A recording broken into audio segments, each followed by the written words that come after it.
So Councilman Moss, one thing that we've been reviewing and we wanted to talk to you about as well was the superintendent's assessment of needs and looking at some of the school spending.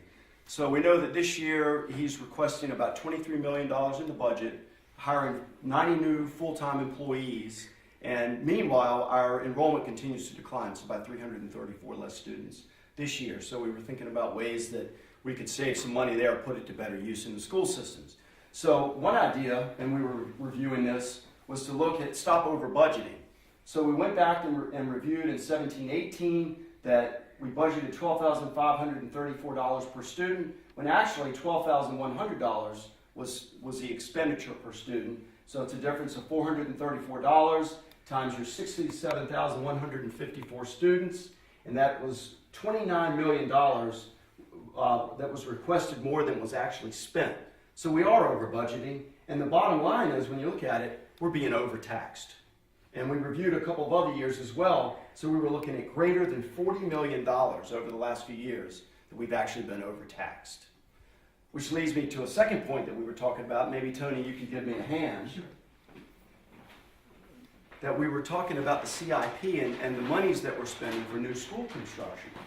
And this is what we found out, that, and this is an example, Kellam High School. It was built in 2014 for $102 million.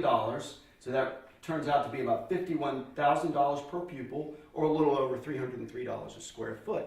And we compared that to a new high school in Loudoun County at just under $290 a square foot. And by the way, Loudoun County, their median family income is a little more than twice what it is in Virginia Beach. And they're building schools for less per pupil on a square foot basis, and I'm sure they're nice schools as well. And then the state average actually was a little under $176 a square foot. So we think there's a lot of room that we could actually still build incredibly good new schools that inspire learning, but save taxpayers a lot of money. And also we can look at funding other CIP projects that right now we don't have the money for, or would have to continue increasing taxes.